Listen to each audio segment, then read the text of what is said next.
Hi guys, welcome to our YouTube channel. It's the Waweros and that's where you are here today. Today we have a very interesting video for you, being a Thursday as we had promised every Thursday 7:30 a.m. We have something for you all about changing lives. Today we are wearing green because today we want to talk about green.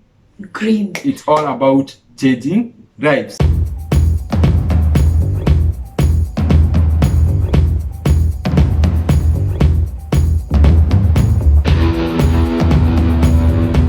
So guys, today we are all green. People are going to look for greener pastures, right? Yes. And there's this group called the Green Maasai Troop who are representing Kenya to the fullest In the Gulf. Yes. And we really appreciate them. I know some of you have seen them all around. And we were able to talk to one of the people, they're actually the secretary of the team. She is able to guide us on the right procedures to take when you're going to work at the Gulf. She is able to tell us more about the Green Maasai Trip. It's just so many things. The life in the Gulf. And more about the life in the Gulf. Yes. But before that, please kindly subscribe to our channel if you have not already. Click the notification bell. Like this video. And like the other videos in this channel. The other videos. Because every video that we upload ever since we rebranded is meant to change lives. Yes. And the other ones were meant for entertainment. So don't say we being watch Waweros, our slogan is always live life and changing lives. So you guys, please, we are asking you, we need to get to 1,000 subscribers. Please subscribe to our channel, like this video and hit the notification bell and share this video. People need to know how it is like working in the Gulf. Yes. You can mentality and all these things they hear about the Gulf. You will watch them. You watch them in this channel. So anyway, guys, without further ado, let's welcome Christine Waithera from the Gulf. Christine, what are your full names? And what are your full names? What you do and why are you? Okay, my name is Christine Waithera. I am in Doha, Qatar. Yes, and I came here in the year 2017. Yes. So this is your third year. This is my third year, yeah. But before then, I was in Jordan. I went there in 2014. Then I worked there for 2.5 years. Then came back to Kenya. Then now I got another job in Qatar. Unajua mimi kiniuliza huko wanasema huko ni kubaya, wasichana wanakujaga tunarudisha wakiwa kwa jeneza. Ni kweli. Based on what you guys see on the media. I see it even from here what tunaona. Yes. Actually from the media news. Yes. They usually portray this let me say Gulf mostly because rarely will you hear them speaking of European countries and what people are going through. It's usually the Gulf for Arabu. Usually the news are negative that wasichana wanakuja, wananyanyaswa, wanauawa, which in my opinion, or let me say somewhat factually, it's not necessarily true. Those are only the few cases. And you know, and you know the media has they get more viewers by portraying negative news, by giving people negative news. Negative news gets views more than positive news. So maybe on my side, I have also worked as a domestic worker. So I think I am in a way justified to represent them or to say my side of how I think things go. And to be honest, it really depends. It depends from employer to employer. Watu wote hawafanani, honestly. And ukichunguza utapata wale watu ambao huwa wako na issues, for example they are complaining of mistreatment, of going hungry, of not being paid. Ukichunguza from both sides, you know, we have two sides of the story, yeah? Yes. Kuna side ya employer na ya employee. And we should not be unfair to just say that the employer in all the cases ndio anakuanga on the wrong. Because unajua pia kuna some ladies who maybe, I'm speaking now about domestic workers, utapata some ladies wameenda pale, wamepata maybe what they were expecting in terms of the duties that they are assigned is different, and some of them do not know how to communicate. That is also a major problem, yeah? They don't know how to communicate, they don't know how to express themselves, and unapata wakitoka Kenya, they only signed a vague contract. The contract did not, because usually a contract should state what, I believe, what you're going to do, your job, your responsibilities and your, the job description. Yes. Christine, so it's not what you are saying, yeah? Even tabia ya wasichana wenye wanaenda inachagia zaidi kulingana na venye watawekwa. Exactly. Honestly. Okay, Because anyway. hakuna vile utaenda okay, some employers are bad and sometimes ni miscommunication, as I've said. Unapata Mwarabu for example anaongea Kiarabu peke yake na Mkenya for example anaongea Kiingereza, so hawapatani, and you know where there's no communication, saa zingine huwa inaleta friction, yeah. But we also have ladies who are not all ladies go prepared to work for one. Watu ni tofauti. Not all ladies are hardworking, some are lazy. Some have been misguided or misinformed. Wamesikia tu majuu ama kupanda ndege. And is the pay good? The pay depends, definitely. And I would say it's fair. And it's definitely much better than Kenya. Yeah.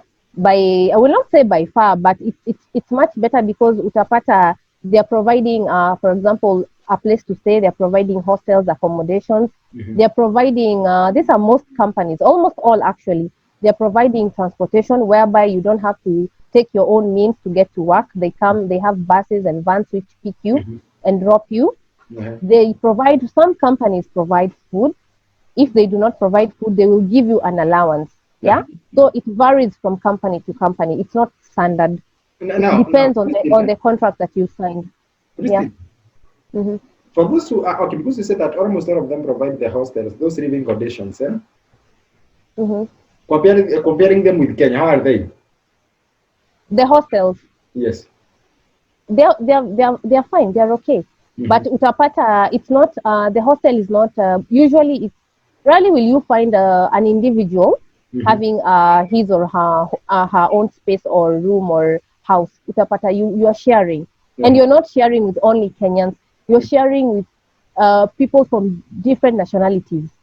So unaweza kupata unaishi na maybe wasichana wengine extra wawili, room kando kando, kuna Mfilipino pale, kuna wewe, kuna for example Russia. Their people are mixed, so you can imagine you have to have very good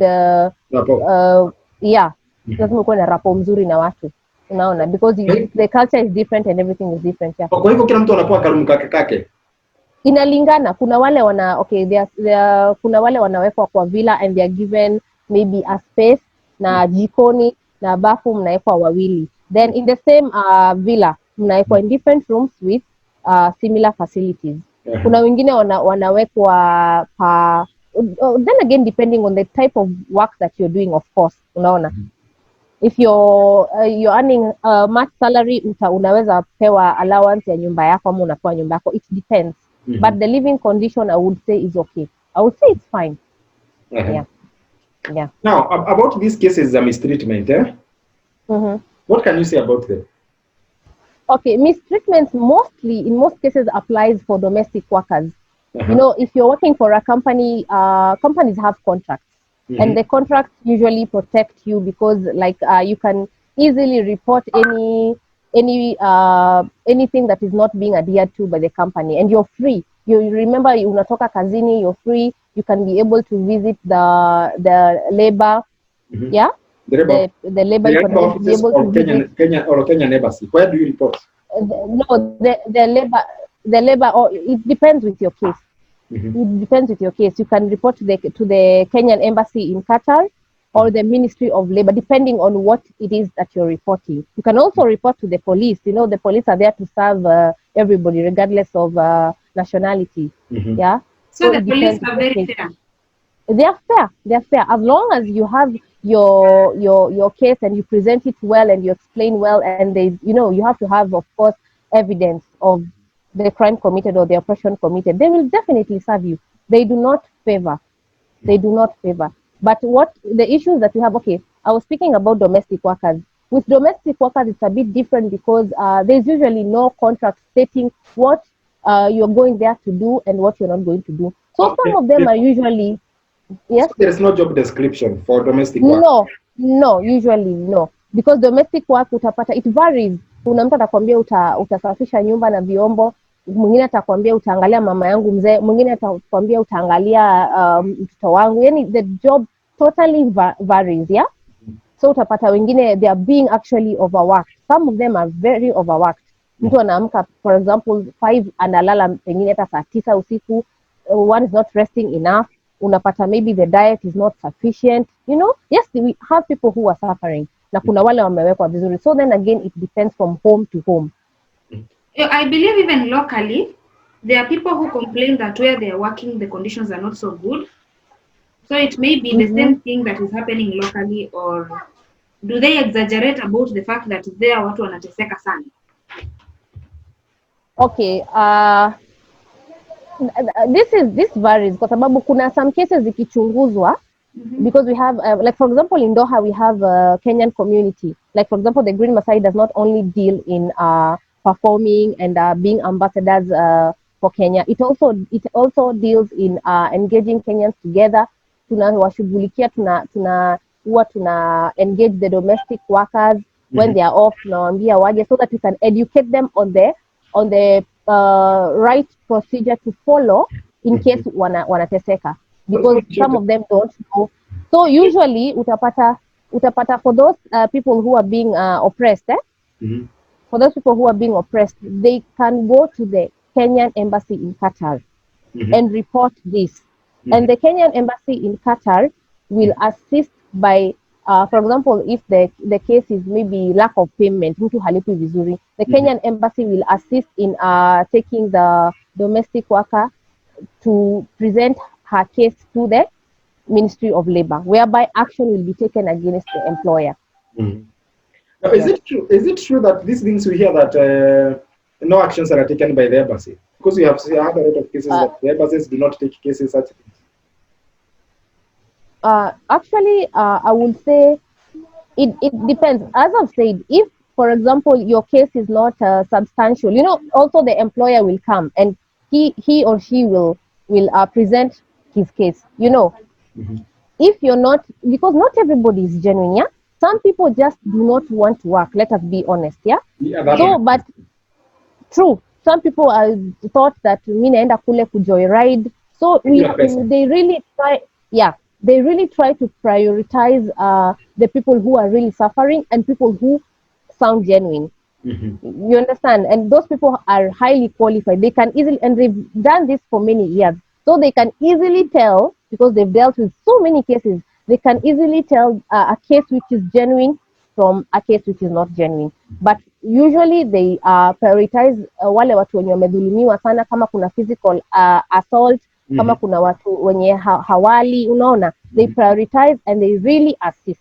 They take you step by step. Kama ina concern police, kama kuna physical assault, wanakupeleka kwenye polisi, una report employer wako, and they host you until the case is solved, yeah? So they usually prioritize. So utapata pengine wale watu wenye huwa wana complain the embassy is not doing anything. First of all, they're not even using the right channel. Some just come to vent on social media. When you vent on social media, you're not using the right channel. Una vent tu, unasema nimejaribu kuongea. You don't even have the right channel or the right contact to present your case. So ukiona hausaidiki, you vent so much on social media, and social media can be misguiding. But pia si walaumu kwa sababu, as I've said, most of these ladies need to be educated on where to go when. Wengi wao hawajui, honestly they do not know. Wanakujaga tu bright, wanakuja wanapata tu kazi Yes, mtu hata ukimuuliza kama hata wengine hawajui kama kuna Kenyan embassy in Qatar, in Doha, they don't know.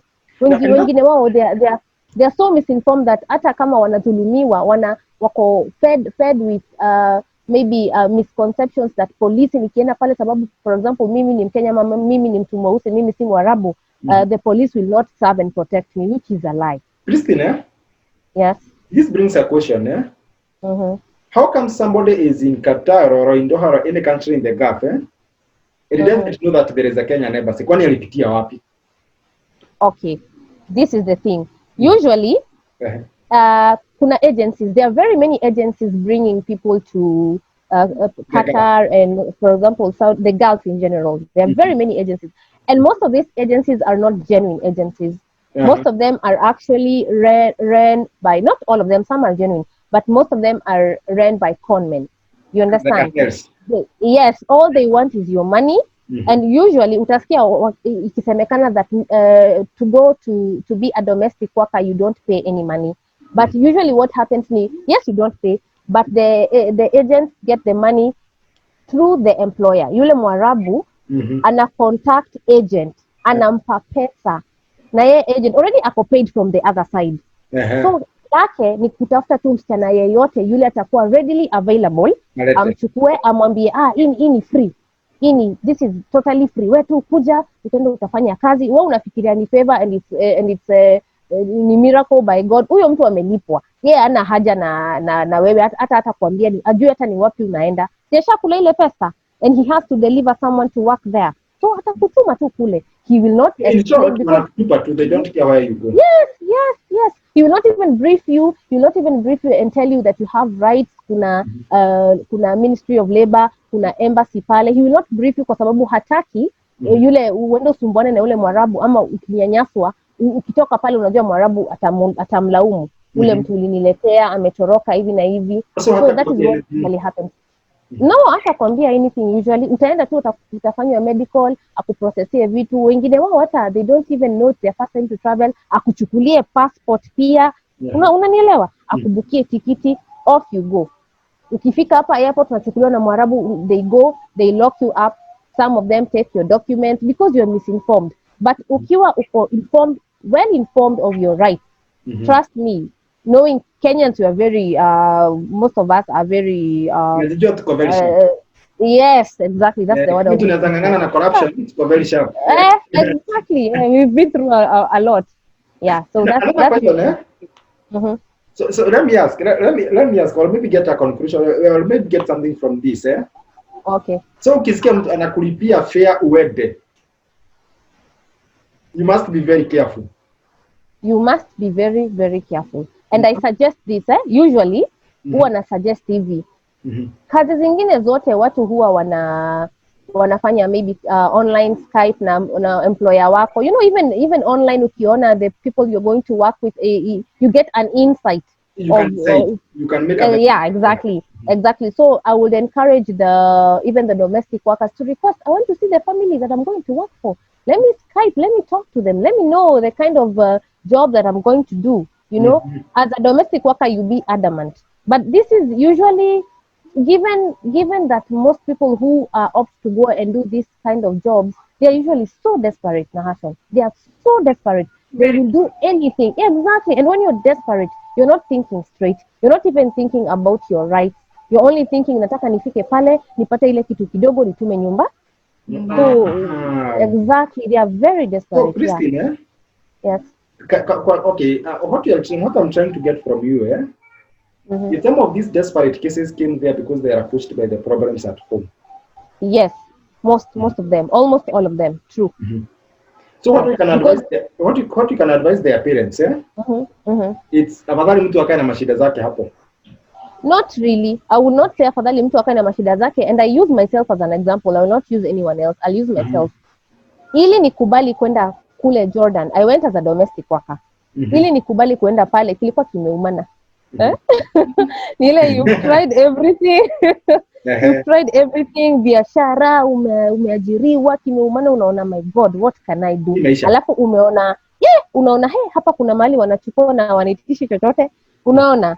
So I would advise first before uende ama decide to take your step, whether it is you or your parents, because most of these people live with their parents and their young girls. Research kwanza, as much as uko in a hurry to go, research. You know, you can also talk to people who have done this sort of work to encourage you kwambie what it entails. Unaona? Yes. So itakuwa, but I will not tell somebody ukae Kenya uumie. I will not tell somebody that, yes. Kama kuna green pastures, enda kwa green pastures. Enda kwa green pastures. Na kama hakuna green pastures, enda ulime mpaka green pastures zimee. Yeah. Okay, niko na swali. Yes. Green Masai Troop, is it a circle, an organization? Ama ni cartels bado, ama what are they? Who are they? Who are they? Are they a club? We need to know that. What are the Green Masai Troops? Green Masai Troop is a cultural group, Kenyan cultural group, that involves itself in many activities, mainly dealing with how do I say this, huwa tunafokasia kufanya vitu kama community work. Community work, that is one thing. And we also act as I've said, ambassadors for our country. We make our culture known. You understand? The beautiful thing about Qatar, I'm going to speak about Qatar, is that as much as it's a monocultural country, huwa wanakubali other cultures, other countries. You do your thing. You involve your people, because you need your people so that you can feel comfortable. So Green Masai facilitates that. We welcome all Kenyans to come and join us so that we can do many things together. Cultural things, economic things, we dances, anything that we can do in Kenya yenye haiko available hapa, tunajaribu ku provide medium hapa. And if I may ask, yes, what are the requirements to join? Ama is there anyone who gets to work in the Gulf can join? As long, not Gulf, because Gulf is big. Qatar, as long as uko Qatar and you're Kenyan, karibu sana. Milango inakuanga hivi, inakuanga wazi hivi. As long okay.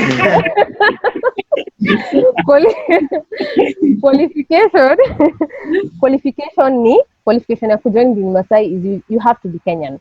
That is it. That is it. You're just Kenyan, you can join. When ni Mkenya, kuja, tunakuhitaji, kuja. That is it. No, Christine, yeah? Yes. How can, if somebody is in the Gulf? Yes. No, okay, let me know that narrow down to Qatar or Jordan. If you are in a home, nasikia watu wanakusumbua, watu wanakuwa mistreated, halafu wanafukiwa, haruhusiwi kwenda nje, you get such a thing. That's what I hear. Yeah. What is the, true, I hear it also. What is the process of reporting? The process of reporting, ukifungiwa, okay, I'll be honest. The reason as to why, it's a very deep topic and it varies, but okay, I'll speak based on my experience and the experience of the ladies that I had a chance to talk to while I was in Jordan and still nikiwa hapa. Mostly, our Waarabu huwa wanaogopa mfanyikazi kutoroka. Remember, they paid a lot of money to the agent. A lot. And when I say a lot, huwa wamelipa pesa mingi sana, because getting domestic, Waarabu kwa Waarabu huwa wafanyiani kazi ya nyumba.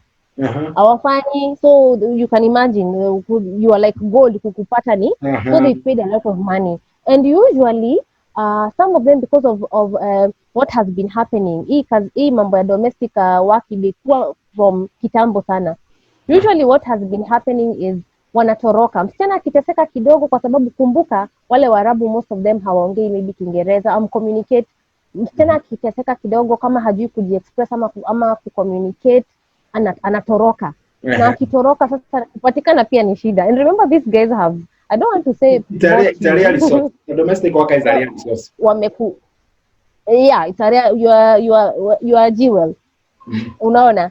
So wanakufungia, wanachukua passport yako, kwa sababu ukitoroka bila passport, usually ukiroma around huko nje utashikwa, because you have to have this document, yeah? So that's the main reason why. So wanafunga hata milango usitoke, which is, I think it's very wrong, and nobody should be treated that way. You should have your freedom. And to actually, that's why I said even domestic workers need contract. Kwa sababu kama you've agreed mutually, hii ndio unakuja kufanya, nobody will mistreat the other. You're both forced to stick to a certain contract. But without a contract, unafika pale unaambiwa, wewe kuna umbwa tano, wewe utakuwa unaosha umbwa, maybe you've never even maybe seen a dog. Okay, nobody has not seen a dog in their life. Unaona tule tudogo, unafika pale unaona majibu unaambia utasafisha hizi, utaangalia mtoto, kuna nyanya mzee huko, yani unashindwa, my god. So yeah, so contract, in my opinion, contract ndio itasaidia. Unaona, yeah, and that should come in from the Kenyan side. Oh, so you sign the contract actually, before you go? Yes, you should sign the contract before you go. You should, sorry, I'm just referring to something here so that I can give actually accurate information. You're actually supposed to sign a contract, regardless of whether you're a domestic worker or not. Before you leave. So yes, sign a contract. Speak with those people. If possible, let your next of kin back at home. have the information of your employers. Yeah. Yes. So yeah, actually plans were underway to open a visa center. Unaona, before the coronavirus, that I don't know whether to call it bill or law or what, it had been passed.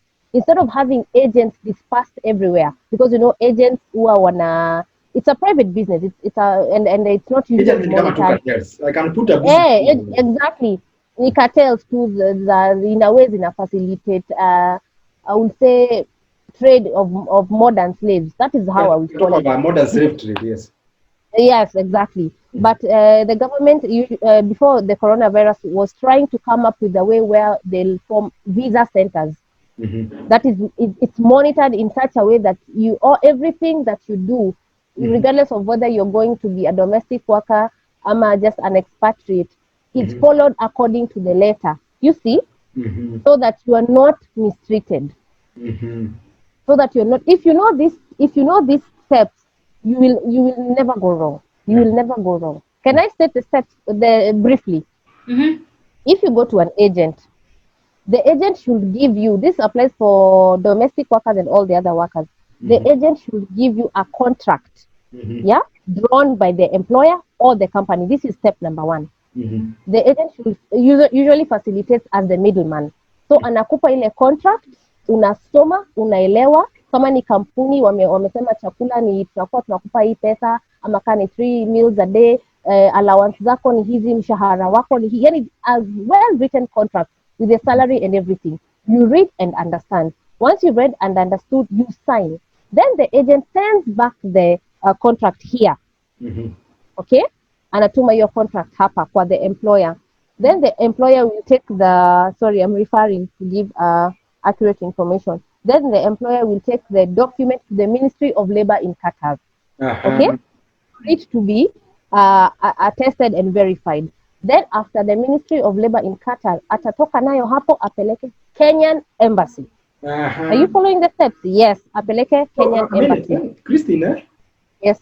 so in real sense, or in ideal format, every Kenyan embassy should have information about you. Exactly. Which is not happening. It's not happening kwa sababu sisi wa Kenya tunapenda shortcuts sana.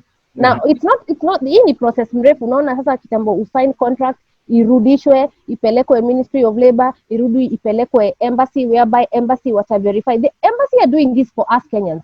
Si kukusumbua, ni ili ukiteseka watakuwa on your side fully. Yes, these were the terms and conditions. They are not being fulfilled. So tutasimama na wewe kwa sababu we signed this. Employer akipeleka hiyo, atakipeleka Kenyan Embassy, when they go through whatever the contract says, they wanapiga muhuri. They stamp. Na hata Ministry of Labor watastamp. Unaona hiyo kitu it's very imefuatwa to the letter. Yes. Then after hiyo contract imestampiwa, inarudishwa, wanakupigia simu. Now the Kenyan Embassy, yeah? They call you and make sure that you understood whatever you signed. To make sure that you understood whatever you signed, the terms and conditions, and you agree to them. Unaona? Yeah. This is to protect you as well as to protect the employer. We have to be fair. Yes. We expect both parties to follow the letter, unaona? So in case pia ukienda pale ukibreach the contract, umekataa kufanya kazi ama umekataa to meet the needs of the employer based on the contract, you will also be charged as you understand. It's to protect both the employer and the employee. So once the embassy have called you and make sure that you have understood and have agreed to comply to the contract, wanatuma tena hiyo sasa contract. Unaona imemaliziwa Qatar, wanatumia yule agent. Sawa. Wakitumia yule agent anaichukua. Agent, remember, anakusaidia, but pia we mwenyewe unaweza jifanyia hii. Kama for example you've gotten the job via website, unaweza pata kazi kivyako by online via website, ama your friend can recommend a company there, you try and apply. Tunaona bila agency you need to follow these steps on your own. But in case you're using an agency which is legit, itakusaidia kufollow hizi steps. So after the contract is brought back, it is taken to usually it's taken to the Qatar Embassy in Kenya. Okay? So inaenda kwa Qatar Embassy in Kenya and also to the ministry. Yes. So it now stops being an issue between you and the employer. It's not an issue of embassies now. Yeah, and the government. It's not the government. Very exactly. Unaona? Sasa inapelekwa kwa Ministry of Labor in Kenya, imerudi Kenya. Na pia Qatar Embassy, which is not necessary, but ni vizuri kufuata kila kitu to the letter. Wa verify kama zile muhuri zilipigwa kule ni legitimate. Kwa sababu usifikiri pia huku kuna River Road. So kuna River Road. Kuna Mario hakuna mmekonfirm kama wenye River Road wa Kenya. Wanaweza kuwa ni wa Kenya. No, wa Kenya wako River Road, unajua tunajijua. Tunajijuanga. Tunakuwa vizuri kama hapo kuna wa Kenya. Kuna wa Kenya. Kuna Kikuyu Arabu. Kikuyus come in all shapes and sizes. So once imefika upande huu inakuwa verified. Once it's verified, kila kitu iko sawa. Sasa tunaona kila kitu legitimate. Yule agent anakupeleka unafanya medical. Lazima upite medical test to certify that you are healthy and ready to work. Hii medical unapimwa amoeba, HIV, kila kitu, unapimwa damu, kila kitu. But usually not the minor diseases which are treatable kama malaria, typhoid. Hizo unajua they are treatable. Zile like for example of course HIV, unanielewa? For example if you have chest conditions like maybe you have tuberculosis, zile vitu zenye zita prevent work properly or things that usually need extra care. They usually want fit people. Unaona? But mi huambia mtu hata kama uko na shida ya mwili, enda tu na imani. You never know wanaweza kuambia hii usikufe moyo. Unaona? Hata kama wanakupima Christine, Yes. Wanakupima kama uko na heartbreak, yani umevitika roho. Heartbreak haina shida. Heartbreak unakuja kwa green pastures. Itakupapa roho. Yeah. So after that ukienda medical, once umepita medical, sasa ndio ticket inabukiwa na wana process ya visa na kila kitu na ticket inabukiwa. Now you're good to go. Hata if something happens to you having gone through all those steps, once you report, my friend, you're so confident because unajua mimi nilikuja huku legally, both the Kenyan government ninajulikana manze. Niko covered mimi, unaona. Sasa ukienda kushtaki kitu, you're covered. Lakini ukipitia chochoro utaumia. So most of these cases, we can say that majority of these cases we hear of mistreatment ni watu wenye walipitia chochoro. Majority. Because kama ulipitia chochoro, you're misinformed, hujaambiwa chochote. Mtu mwenye anakupitisha kwa chochoro hata wahi kuambia the rules and regulations and what your employer doesn't know the rules also. Ajui hata hayuko huko. Na pia huwa ninasema kitu, kama employer ni mtu mzuri na ni mtu anataka kazi legitimate work ama anataka mtu straight ama vitu ziende straight, hata ona ugumu wa kupeleka hizo contracts to all those places. Unanielewa? Yes, so this is so Kenyans really need to be educated on this. Kwa sababu I'm not denying the fact that we have bad companies and bad employers. I'm not denying. And the same I'm not denying at all. Yeah, sure. So whatever hizi steps zote nimesema, as cumbersome as they might sound, it's for your own good. So Christina, yes, and I think it won't stop here because you will still continue sharing this video over and over, yes, to ensure that we as many people as possible get to know about all these things about the CAF. You know, you've informed so many people, you've educated people who don't know. So right now, if someone come work there, at least they know the steps to follow if they really want to do it the right way. Exactly, yes. Yeah, that's a good point, because kuna watu wanapenda vichochoro, hata shule kuna hatufanani, kuna watu wanapenda kukata kona, lakini ukikata kona tafadhali usililie watu, usiseme oi please.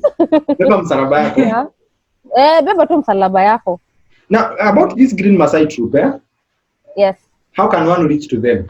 Because they understand that Qatar is a big country. It's very big.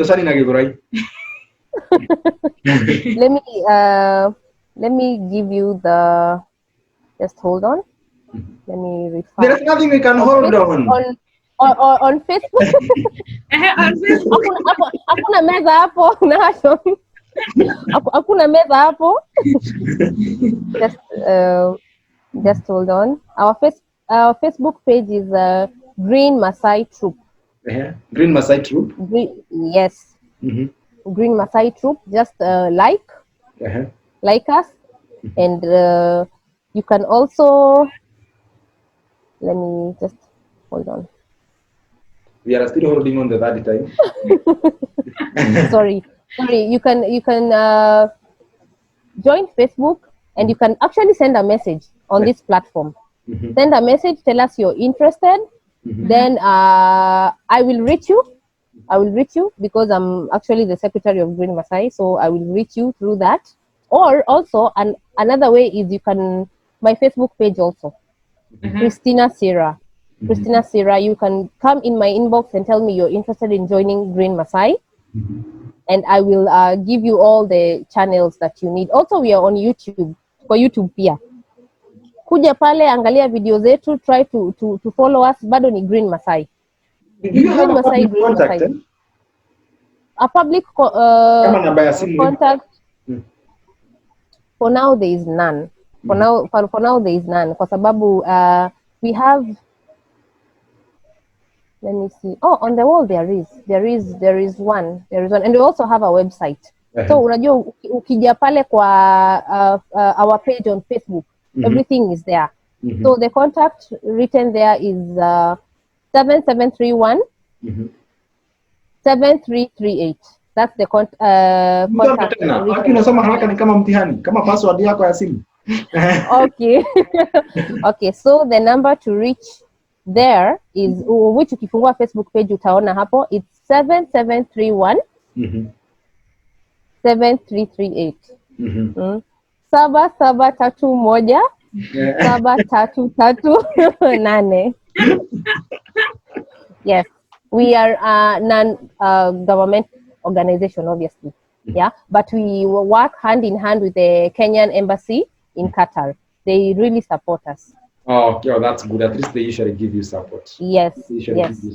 Now, are you open to other people who are outside Qatar, other Kenyans who are outside Qatar?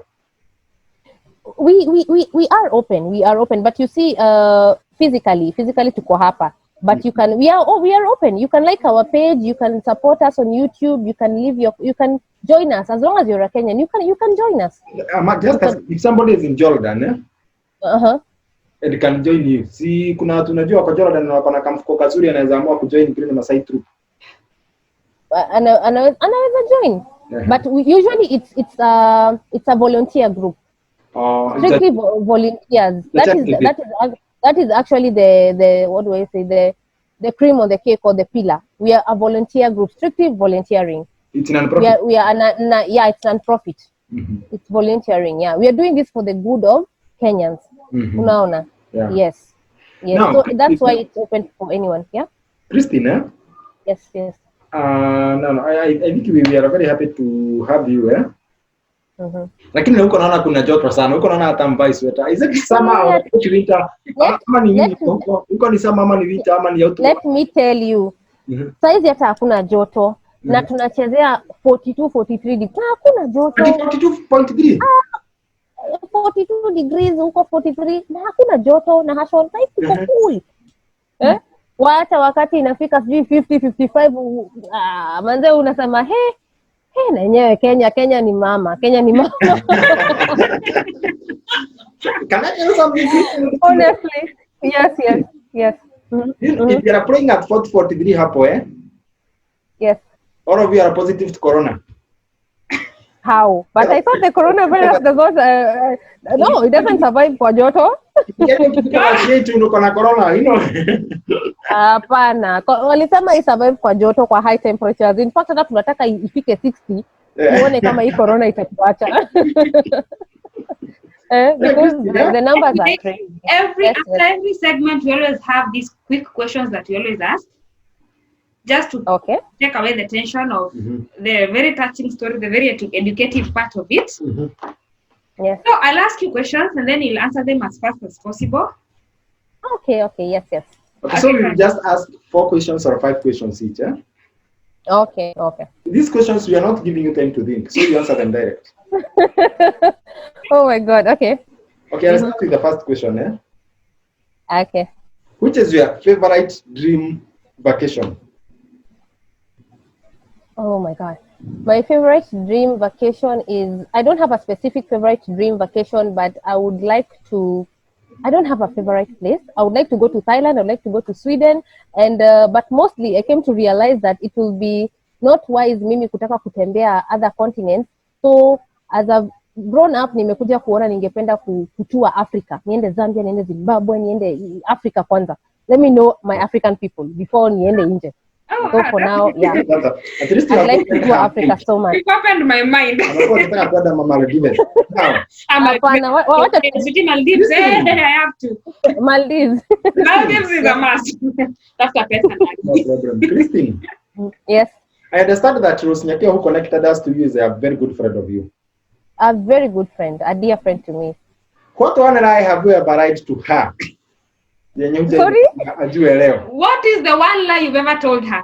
Yenye ungetaka ajue leo ulimdanganya. I'm trying to think. Perhaps I've lied so much that perhaps I've lied so much that I don't even know the one lie. Let me see. Yes. Let me see. What was the only thing you've ever lied to her? Ungetaka ajue leo. Oh my goodness. What? Oh my God, lie. I'm trying to think because we are usually very open with each other because mostly we discuss about work and community service, so there's not much to lie about there. But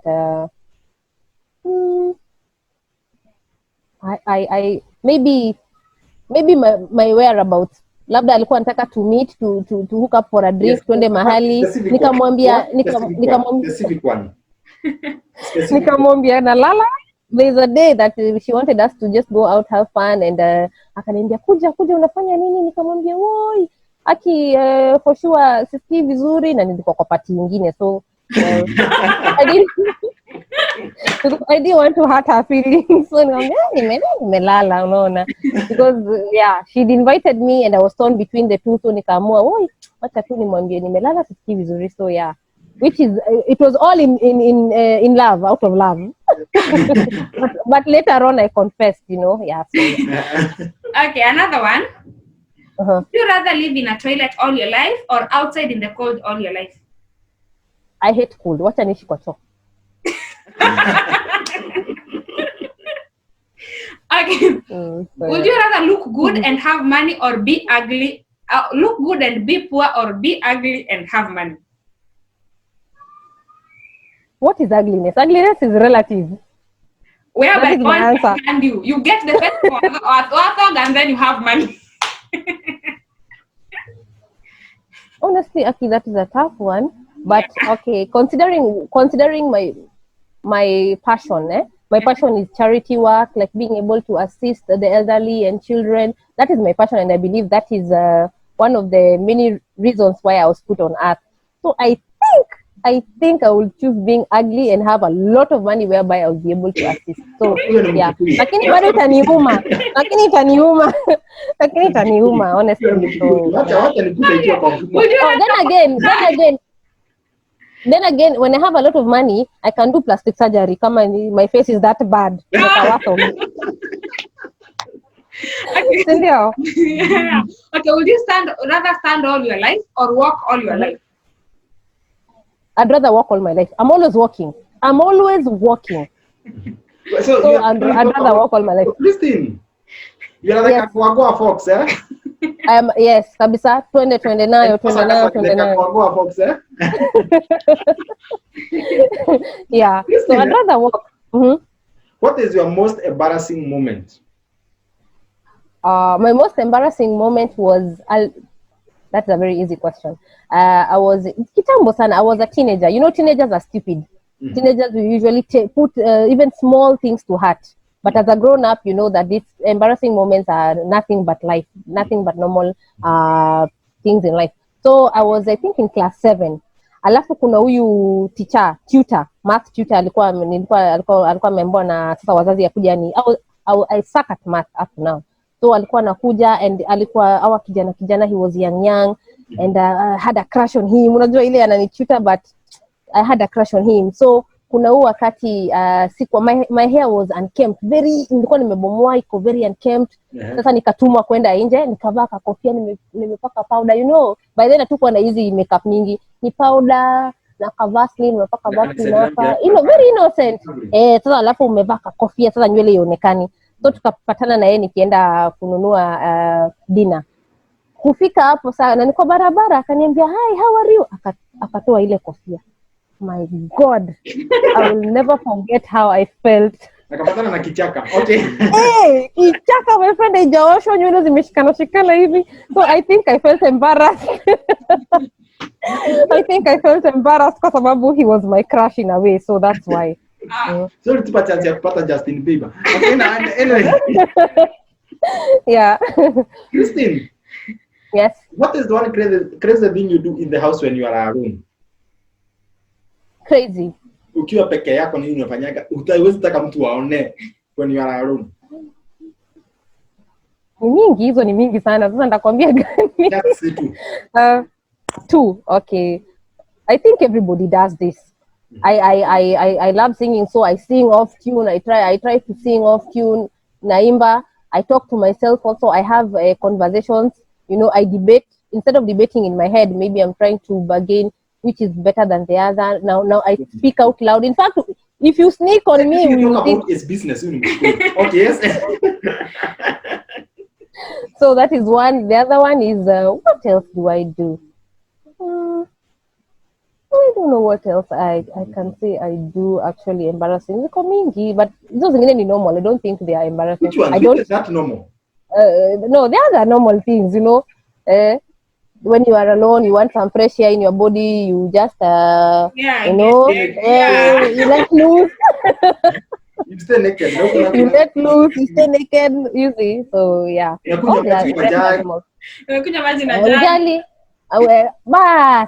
Sasa niseme. Kukorora, unaona kama unagwara kama ni sufuria ya maybe kauji hivi, hiyo kugwara. Especially as a mother, you will not want your child to see you doing that. So when the child is not there, unagwara. So I think. By that, Christina, yes. Out of this, you are a mom. Yes, I'm a mom. I have a kid. My child is back at home. Oh, okay, sawa. Yes, now, yes. What's the other question? I think those are the questions we had for today. Yeah. Oh, how many hugs do you give in a day? Oh my God, I should start giving more hugs because like you ni kama mnani like, because I think hugs are beautiful. I think hugs are beautiful if genuinely given. This is like Judas Iscariot. No. If they are genuinely given, and warm, I think they should be given often. In a day, inaweza maliza wiki kama hata sija hug, which is very but sometimes I hug myself. I now want you to talk to I now want you to talk to Kenyan, especially Kenyan ladies who would like to work in the Gulf, or who think of what can you tell them about working in the Gulf in one sentence? Any job or a specific job? Any job. If you truly feel in your heart, there's what we call gut feeling. Wachana na akili, wachana na roho. Gut feeling, ile, there's something you feel that it's like your conscience speaking to you, your inner man.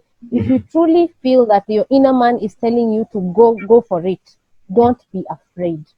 Don't be afraid. Go for it and use the right channel. Always use the right channel.